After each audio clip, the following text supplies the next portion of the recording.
this is Jennifer with Bromefields, and today I'm going to be showing you how to sew on a button. I have these two already on, so I'm going to put this third one on. This is on my friendship cowl, and it goes with the friendship headband that I have a free knitting pattern on. So 1, 2, 3 down and 3 up. That's where I have about the other two. That's where I want this one. So I push the needle through on the bottom side of this. Actually, before I put that button on, I go through that stitch because I know that's where I want it, and I pull it almost all the way through.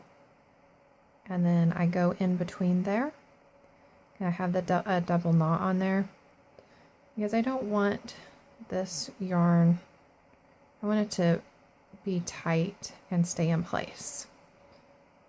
So I have that there, and now I'm going to go through my yarn and then through that knot.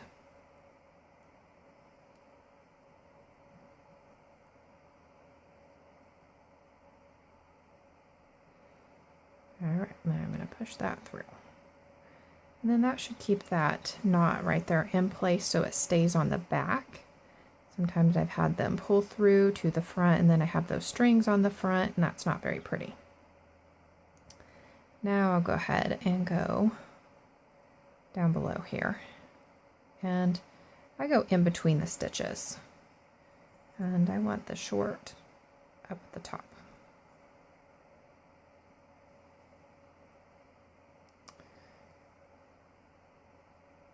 And I make sure it's pulling both yarn or both sides of the thread at the same time. And I kind of hold it tight. Oops. Push that side in.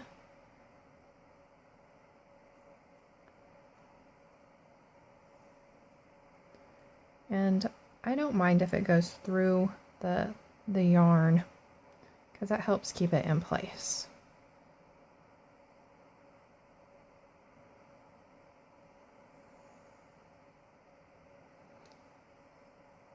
So that's going to hold it in place there. Do you have it on there, cattywampus? A little bit. See how it's still a little loose? I'll go ahead and pull that tighter. There we go. When I pull it tight, I try to hold it down with my nail. Keep it taut. Now, pushing it back through isn't always the easiest. And I put coconut oil on these.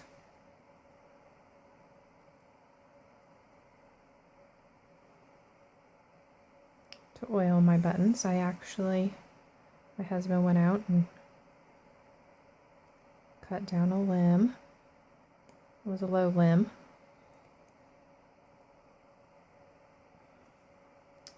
And I go around 3 times. And almost about the same spot each time. And so now I've gone through 3 times. So I hold that kind of tight. And I push my needle up through.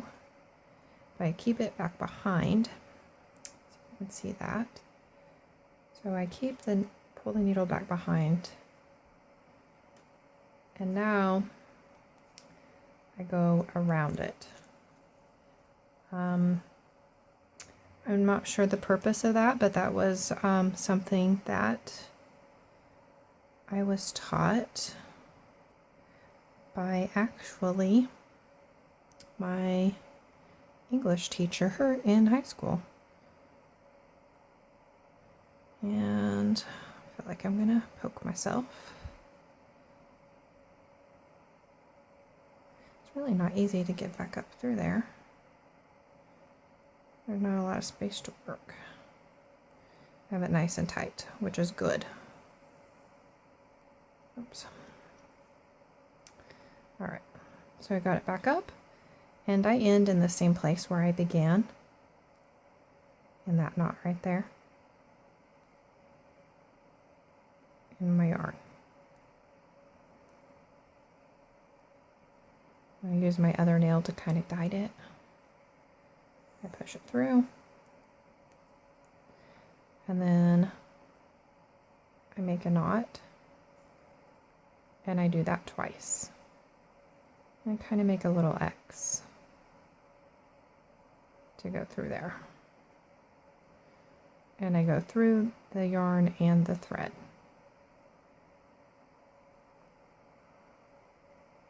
Because that'll help hold it in place a little better.